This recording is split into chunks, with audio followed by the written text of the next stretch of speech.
Olá pessoal, tudo bem? Esse vídeo é sobre imunodeficiência, do grupo formado por Amanda, Bárbara, Camila, Carly, Sara, Paola e Vivian. E hoje vamos falar sobre um assunto super interessante, que é a imunodeficiência. E ao longo desse vídeo, vocês vão entender melhor como ele funciona, por que é tão importante e, através das pesquisas, como que foram descobertas novas formas de tratamento e outras questões. Meu nome é Sara Tamires e vou introduzir esse vídeo sobre o tema.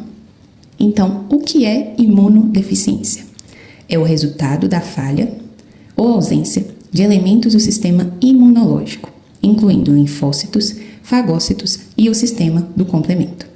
Ela pode ser dividida em duas partes, primária e secundária. Na imunodeficiência primária, ela é causada por defeitos genéticos ou congênitos no sistema imunológico. Alguns exemplos deles são deficiência de célula T, deficiência de célula B, deficiência de células T e B combinadas, deficiência do sistema do complemento, deficiência de fagócitos e deficiência seletiva de imunoglobina A, o IgA. Já a imunodeficiência secundária são adquiridas ao longo da vida, causadas por fatores externos ou doenças, podendo ser uso de esteroides, deficiência nutricional, obesidade, síndrome da imunodeficiência adquirida, que é a AIDS, e outras infecções virais. E quais são as causas da imunodeficiência primária e secundária? Na primária, são causadas por mutações genéticas que afetam componentes específicos do sistema imunológico, por exemplo, células B, células T, fagócitos ou sistema do complemento. O uso de medicamentos imunossupressores, por exemplo, após transplantes para o tratamento de doenças autoimunes, radioterapia, desnutrição ou remoção do baço e entre outros fatores. Já na secundária, as causas podem surgir em virtude de doenças crônicas graves, por exemplo, a diabetes e câncer. O uso de medicamentos imunossupressores, por exemplo, Mas você já se perguntou qual é a diferença entre imunodeficiência e doença autoimune? A principal diferença é que a doença autoimune ocorre quando o sistema imunológico ataca o próprio corpo, enquanto a imunodeficiência é uma falha de sistema imunológico em proteger o corpo contra ameaças externas, como vírus e bactérias. Em resumo, no primeiro caso, o sistema ataca a si mesmo, e no segundo, ele não consegue se defender adequadamente. Principais manifestações que são encontradas na imunodeficiência: infecções recorrentes, atípicas ou de organismos incomuns, que demoram para se resolver. Possibilidade de manifestações de doenças autoimunes ou câncer como parte do quadro dessas manifestações. Em crianças, as primárias tendem a se manifestar na infância, embora nem sempre precocemente, pode ser mais na fase adulta. Uma boa observação nessa introdução é que, à medida que os indivíduos envelhecem, o sistema imunológico torna-se menos eficaz, de várias maneiras. Por exemplo, à medida que as pessoas tendem a serem mais idosas, elas produzem menos células T. Essas células são as que ajudam o corpo a reconhecer e combater células estranhas e anormais. Como podemos perceber, compreender como o vírus HIV age nos organismos é de extrema importância para entendermos como funcionam as imunodeficiências secundárias. Para isso, vamos explicar como funciona o ciclo do HIV e sua replicação. Tudo começa com a seguinte pergunta: como um vírus domina uma célula? Como ele age em seu interior? E como ele faz com que essa célula trabalhe ao seu favor? Para respondermos essas perguntas, dividimos o funcionamento desse ciclo em algumas fases. Mas primeiro, precisamos relembrar que o vírus também age de maneira específica na superfície das células. Então vamos lá. O ciclo do HIV começa pela ligação. O vírus usa a glicoproteína GP120 para se ligar à molécula CD4 nas células T, monócitos ou células dendríticas. Em seguida, ele utiliza um correceptor, geralmente CCR5 nos macrófagos ou CXCR4 nas células T CD4+. Depois de fixado, ocorre a fusão entre o envelope viral e a membrana da célula. Em seguida, o vírus solta seu capsídeo no interior da célula, onde a enzima transcriptase reversa converte seu RNA em DNA viral. Esse DNA entra no núcleo da célula e, através da integrase, se integra ao DNA da célula hospedeira, formando o chamado provírus. Vamos então para a segunda etapa do nosso processo. Como eu comentei antes, o vírus não faz o mesmo processo que ocorre nas células humanas. Ele utiliza a transcriptase reversa, que é uma enzima que converte o RNA do vírus em DNA. Nessa etapa, a célula infectada passa a produzir novas partículas virais, a partir de montagem dos componentes virais, brotamento da membrana celular e maturação das partículas. Agora vamos entender como esse vírus age no nosso corpo. Essa balança demonstra bem o que queremos representar, que quanto mais a carga viral sobe, ou seja, a quantidade de vírus no corpo aumenta, a contagem de CD4 diminui. É uma relação inversa. O alvo de qualquer tratamento de HIV é justamente combater isso.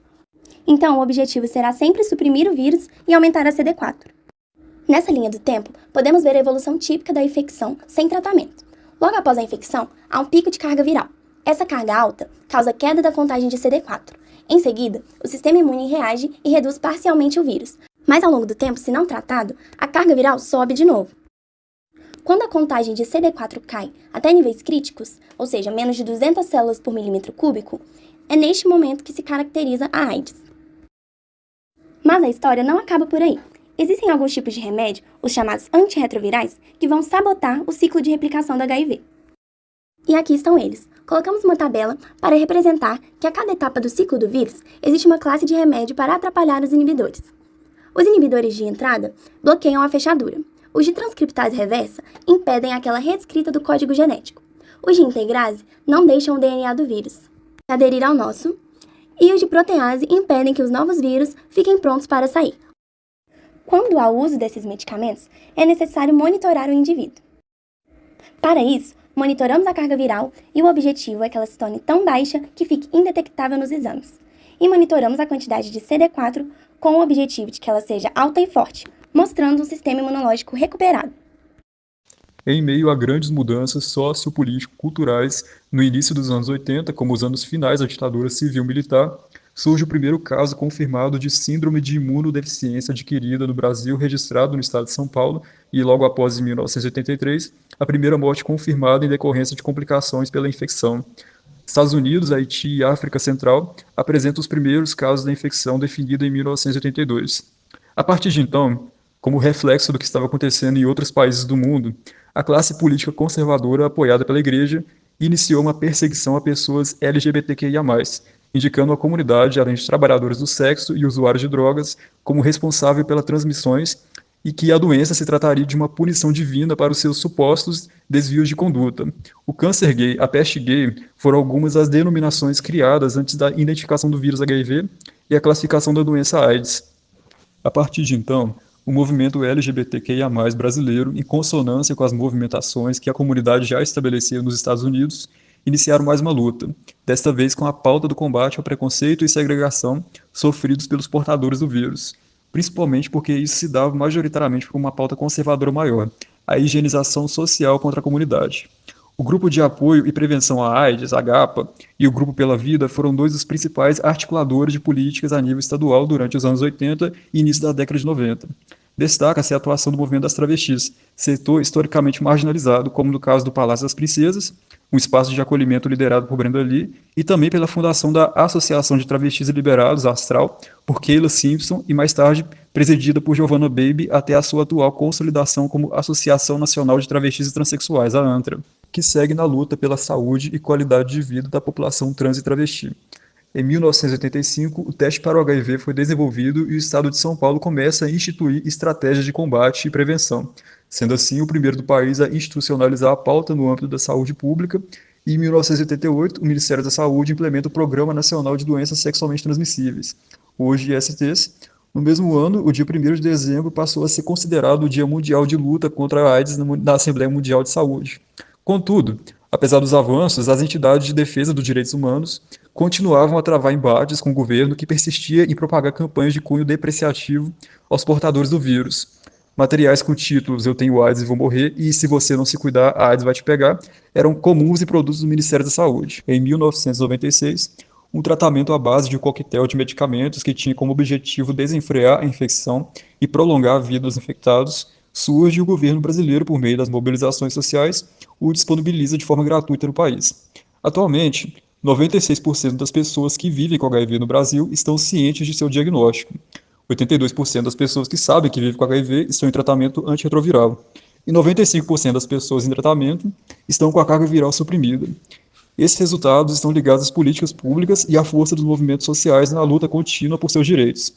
Apesar disso, percebe-se que muitas campanhas pela erradicação da transmissão do vírus estão concentradas nos mesmos setores dissidentes de gênero e sexualidade, o que reforça o estigma remanescente do século passado e faz com que haja menor procura dessas alternativas pelo resto da população.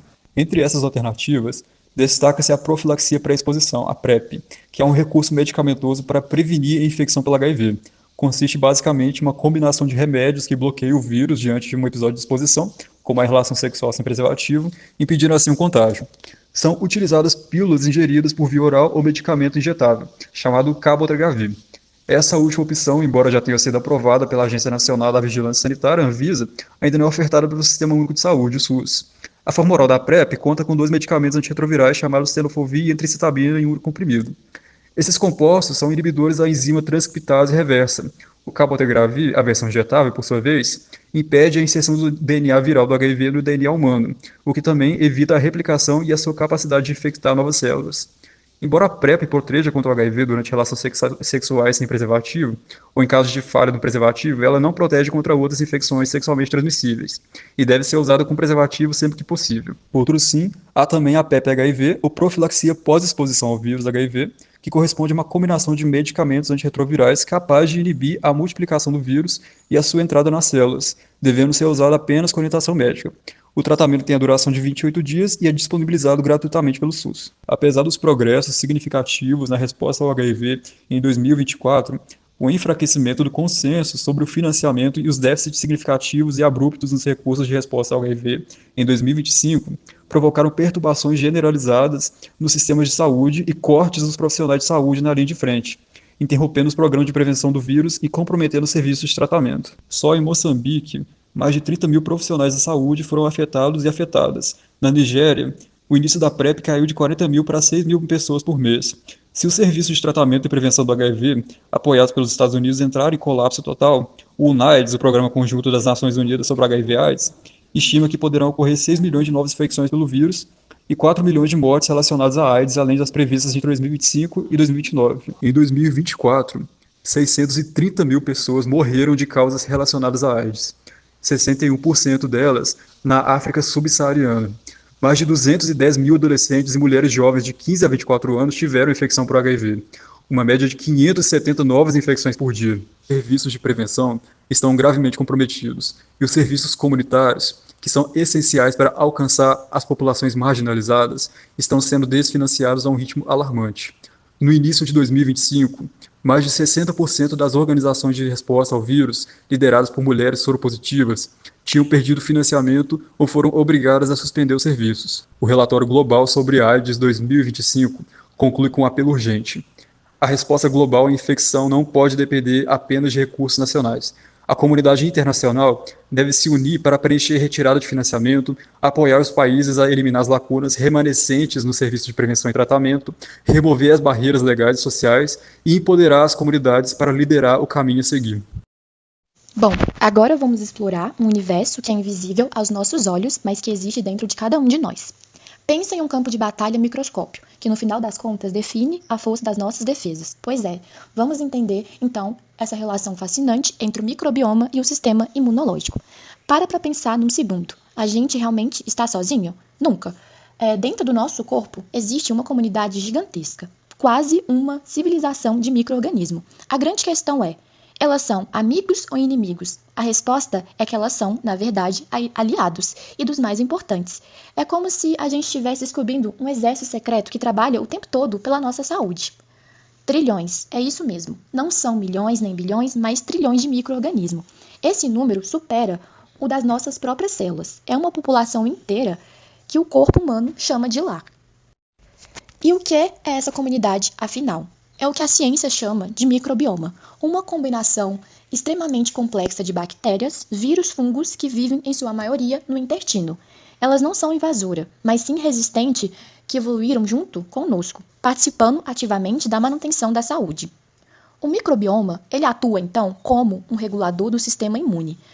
Quando fermenta fibras alimentares, ele produz ácidos graxos de cadeia curta, compostos que fortalecem a barreira intestinal e orientam as células de defesa a reconhecer o que é uma ameaça ou não. Assim, ele evita reações necessárias e mantém o equilíbrio das respostas imunológicas. Mas esse equilíbrio, ele é delicado. Quando se rompe, ocorre disbiose, um equilíbrio na composição e diversidade no microbioma. Nesse estado, ele perde parte de sua função protetora e o sistema imunológico se desorganiza. O resultado é um organismo mais vulnerável a infecções, inflamações e até mesmo a imunodeficiências. O que causa essa bagunça toda? São fatores bem comuns do nosso dia a dia, como, por exemplo, o uso exagerado de antibióticos, que agem como se fossem bombas atômicas ali dentro, uma alimentação pobre em nutrientes, que alimentam esses nossos aliados, e até mesmo o estresse crônico. Agora, a parte mais preocupante desse desequilíbrio é que ele consegue se alimentar sozinho. Ele cria um ciclo vicioso, perigoso para a nossa saúde, e que um problema vai puxando o outro. O microbioma em disbiose deixa de treinar o sistema imune corretamente e as defesas do corpo se enfraquecem.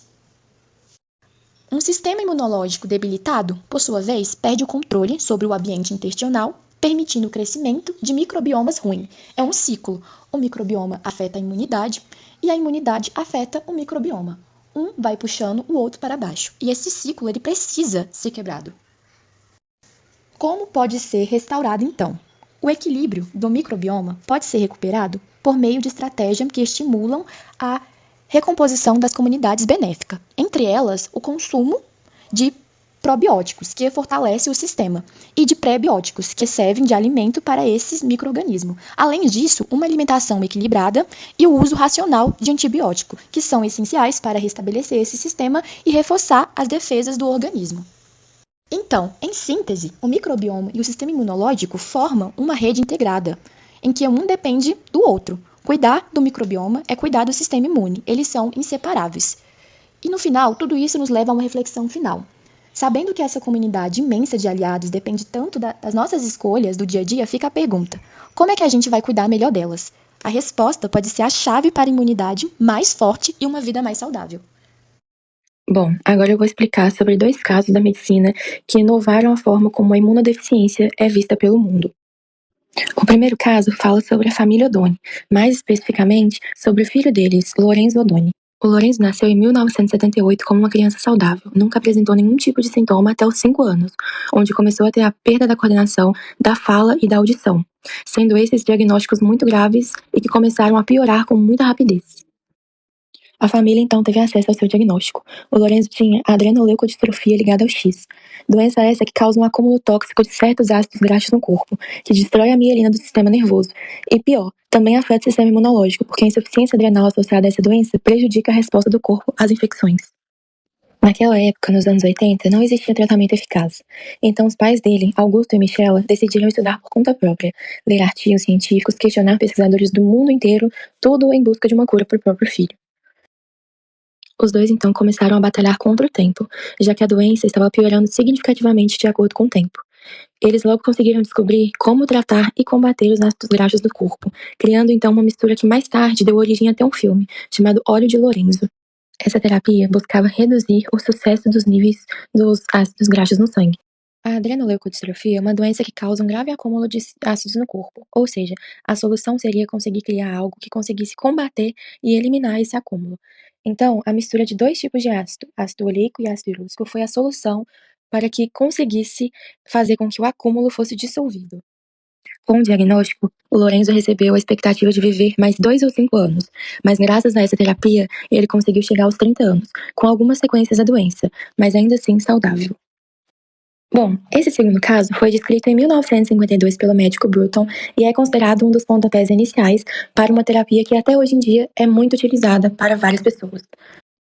O doutor descreve em seu livro a dificuldade que viveu com esse paciente em específico, já que o garoto sempre retornava com diversos tipos de infecção, seja pneumonia, sinusites, otites, não importava o tipo de antibiótico que era receitado, o garoto sempre retornava com alguma nova infecção e cada vez pior. Os médicos então resolveram submeter esse paciente a diversos tipos de exame para tentar entender o que estava acontecendo. Quando eles analisaram o exame de sangue, tiveram uma surpresa. Logo viram que não se tratava apenas de uma reinfecção, mas sim que o corpo desse garoto possuía praticamente zero anticorpos. E após diversos estudos, logo os médicos chegaram a um diagnóstico. Esse paciente possuía uma doença chamada XLA, ou seja, uma imunodeficiência por mutação do gene BTK. Essa mutação fazia com que o garoto não produzisse nem linfócitos B, nem anticorpos, o que logo explicava o quadro de reinfecções que ele possuía. E nesse caso, diferente do Lourenço, que teve a expectativa de vida de 2 a 5 anos, esse paciente foi considerado incompatível com a vida, já que não possuía nenhum tipo de defesa. Mas, apesar dessa sentença, o doutor não se deixou abalar e resolveu criar formas de aplicar e fornecer para esse paciente defesas que ele não tinha. Com isso, o doutor chegou na seguinte conclusão: vamos fornecer o que ele não possui, ou seja, foi criada a terapia que até hoje em dia é uma das mais usadas para pessoas com imunodeficiências. Ele conseguia aplicar no garoto imunoglobulinas, fornecendo para ele então as defesas que o corpo não produzia. Com o início da terapia, o garoto parou totalmente de ter as infecções que antes eram recorrentes, e isso foi considerado um dos avanços da imunologia clínica, já que, até hoje, como eu disse, existem pessoas que fazem esse tratamento para conseguir repor as defesas que o corpo não produz. Esses 2 casos que retratei tiveram uma importância absurda para o estudo das imunodeficiências hoje, já que foram considerados marcos históricos para que hoje vários tratamentos possam ser utilizados. Agora a gente vai falar um pouco sobre a vacinação em pacientes imunodeprimidos e para isso a gente vai entender como que funciona um pouquinho o que é ser um paciente imunodeprimido, como que as vacinas atuam no organismo de um imunodeprimido e um paciente imunocompetente, como que funcionam as vacinas, quais vacinas são indicadas e contraindicadas e quais são as estratégias que são utilizadas para proteger esses pacientes. O que é um paciente imunodeprimido? É aquele paciente que tem um sistema imunológico enfraquecido, ou seja, o sistema imune dele é incapaz de reagir adequadamente aos patógenos. Isso pode acontecer por conta de imunodeficiência adquirida ou então genética, que está relacionado com imunodeficiência primária e secundária, assim como as meninas já disseram anteriormente. E o resultado é que o corpo dessas pessoas tem uma dificuldade um pouco maior de combater as infecções. E elas ficam muito mais suscetíveis a doenças graves e recorrentes, elas têm uma demora maior, elas demoram mais para se recuperar e têm um risco de complicação e até de hospitalizações prolongadas. E por conta disso, a prevenção é o caminho mais seguro. E para ter essa prevenção, é necessário a vacinação adequada para esse tipo de paciente. E como que as vacinas funcionam no nosso organismo? Basicamente, elas vão funcionar como um tipo de treinamento para o nosso sistema imune. Ela vai expor nosso corpo de uma forma inofensiva ao agente infeccioso, ao patógeno.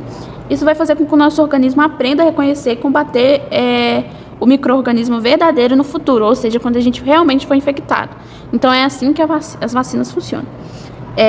Desse jeito, nosso corpo, nosso organismo, ele vai desenvolver uma memória imunológica. Isso significa que a pessoa,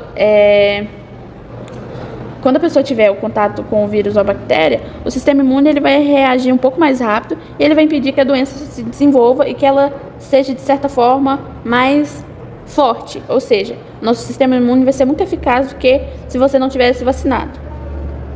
As vacinas elas vão reduzir infecções, hospitalizações e mortes por doenças como sarampo, tétano, entre outras.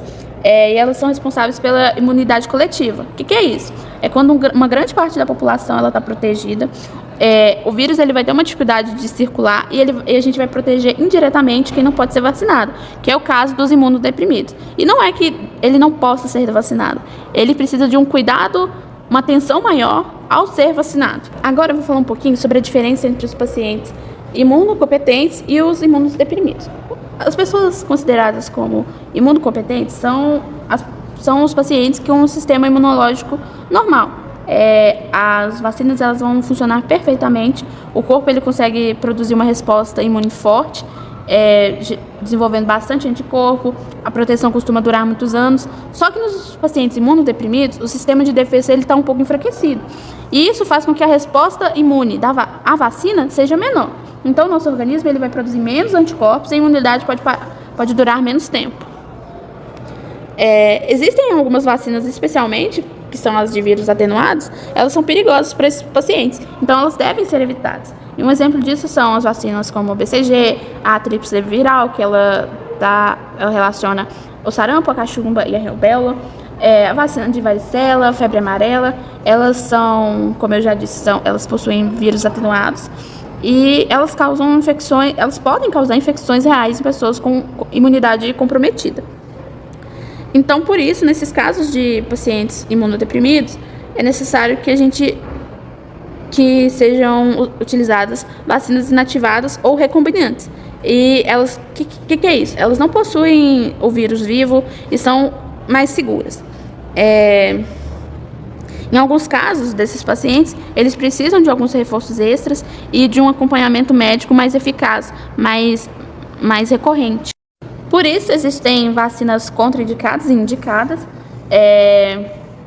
As indicadas são aquelas que são inativadas, ou seja, ela não está com o vírus vivo, ele está morto.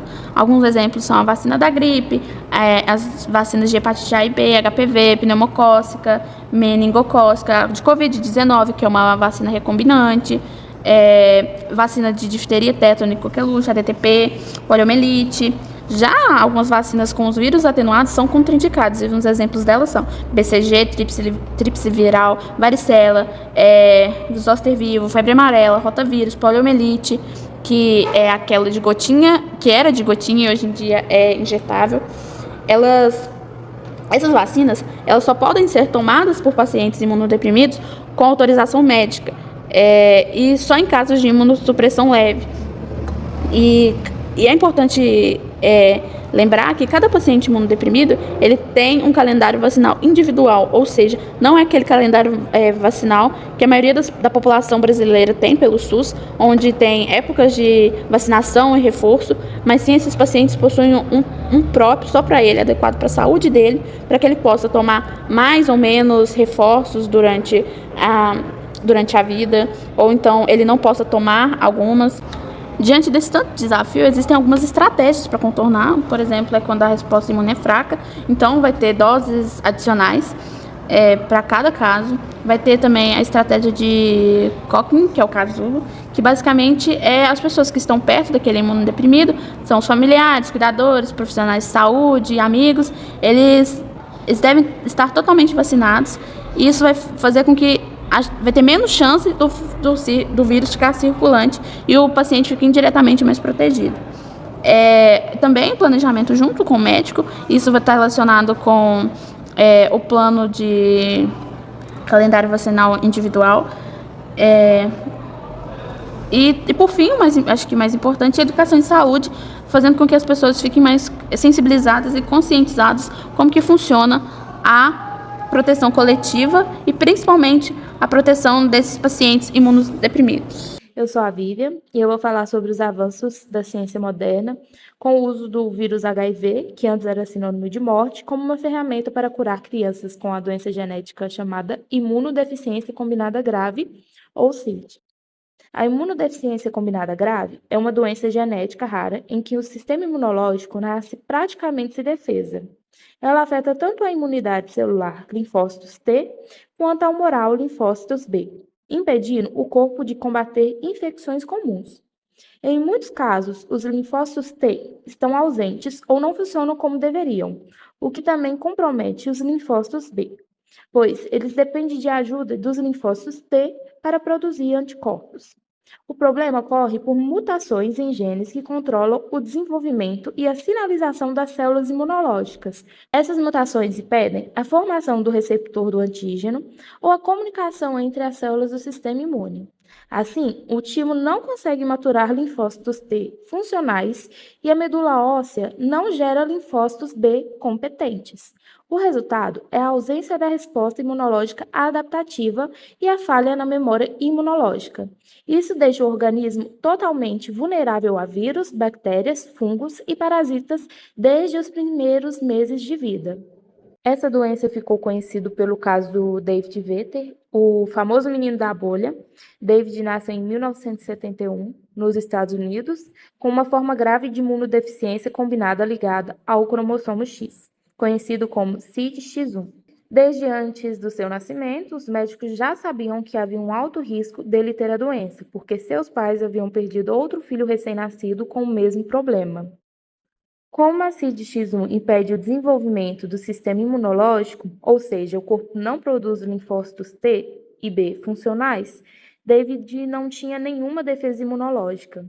Por isso, 20 segundos após o parto, ele foi colocado em uma câmara de isolamento estéril, uma bolha de plástico projetada para impedir qualquer contato com micro-organismos do ambiente. Quando David tinha cerca de 6 anos, a NASA desenvolveu especialmente para ele um traje de isolamento portátil, parecido com um traje espacial.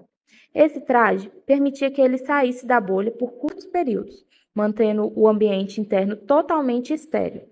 Por alguns momentos, ele pôde andar, brincar e interagir com o mundo de fora, sempre conectado com tubos de ar purificado.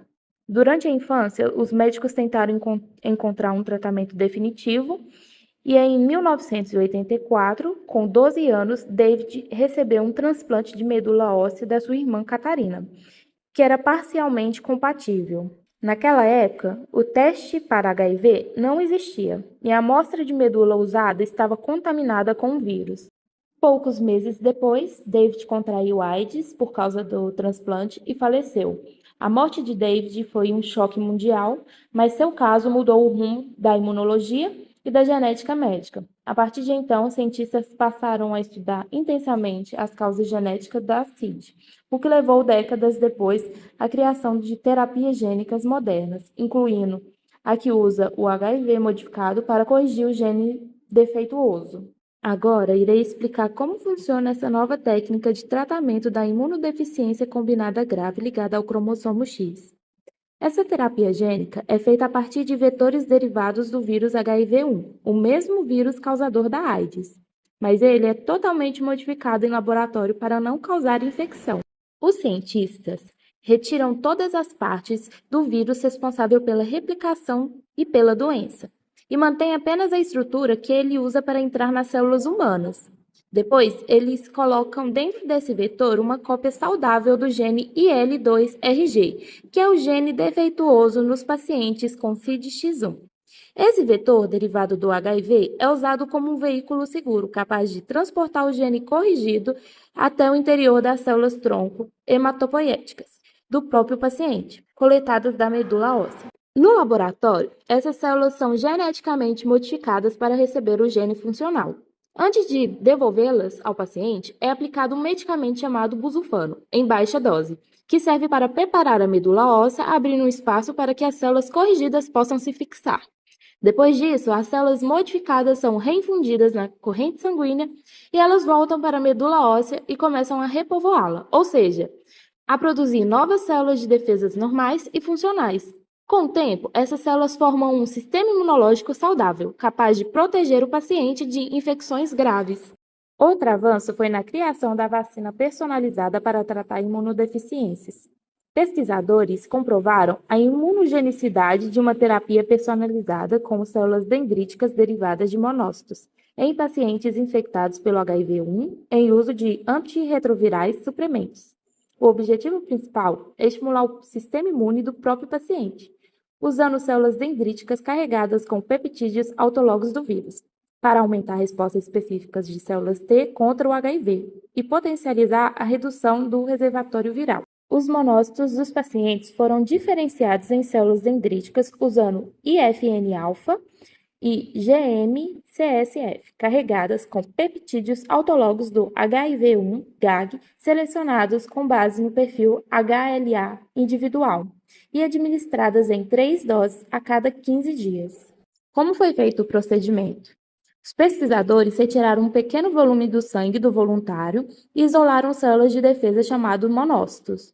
Usando uma combinação de compostos, induziram os monócitos a se transformarem em células dendríticas. Esse tipo de leucócito é especializado em digerir agentes infecciosos e apresentar fragmentos deles em sua superfície, ativando outras células de defesa. Com o auxílio de um software, selecionaram os fragmentos de uma proteína do HIV, o GAG, que seriam mais facilmente reconhecidos pelo sistema de defesa daquele paciente e os sintetizaram em laboratório. Em seguida, adicionaram os fragmentos sintéticos da GAG à cultura de células dendríticas e as ativaram. E, por último, foram injetadas na corrente sanguínea as células dendríticas com fragmentos da GAG, que passam a ensinar outros componentes do sistema imunológico, linfócitos T e linfócitos B, a reconhecer e eliminar células infectadas pelo vírus da AIDS. A busca por uma vacina contra o HIV enfrenta desafios, como a grande variabilidade genética do vírus, o que torna difícil desenvolver um imunizante que funcione para todas as cepas. Pesquisas também estão explorando outras novas tecnologias. Recentemente, uma nova tecnologia, a mesma usada nas vacinas contra a Covid-19, reacendeu esperanças com vacinas de RNA mensageiro. Em vez de introduzir um vírus enfraquecido, ou uma parte deles, eles enviam um tipo de manual de instrução para as células do nosso corpo, em forma de RNA mensageiro. Esse RNA ensina as células a produzir uma proteína do vírus, o que estimula o sistema imunológico a reconhecê-la e criar uma resposta de defesa. Além de desenvolver anticorpo que bloqueia o HIV, essa vacina consegue ativar células B de memória. Isso significa que, mesmo depois de muito tempo, o corpo poderia responder rapidamente caso o vírus aparecesse. Esse é um passo essencial para que a proteção seja duradoura. Agora irei falar sobre o tratamento que é minimamente invasivo e pode ser aplicado de forma prática. O tratamento com imunoglobina subcutânea é uma forma de terapia de reposição passiva de anticorpos, principalmente IgG, que são essenciais para a defesa do organismo contra infecções bacterianas e virais. Elas são usadas para tratar adultos e crianças com alguns erros inatos de imunidade, incluindo deficiências imunológicas primárias e outras condições médicas que não conseguem produzir anticorpos suficientes ou que têm anticorpos que não funcionam corretamente. A IgG aplicada sobre a pele é absorvida lentamente pelo tecido subcutâneo para a corrente sanguínea, mantendo níveis estáveis de anticorpos, diferente da via intravenosa, que gera picos e quedas. Além de repor anticorpos, em doenças autoimunes neurológicas, a IgG pode modular a resposta imunológica, bloqueando autoanticorpos, interferindo na ativação do complemento e regulando linfócitos B e T, prevenindo dano a nervos e tecidos. A aplicação pode ser feita em casa usando bomba de infusão, com doses ajustadas conforme os níveis de IgG e a resposta clínica.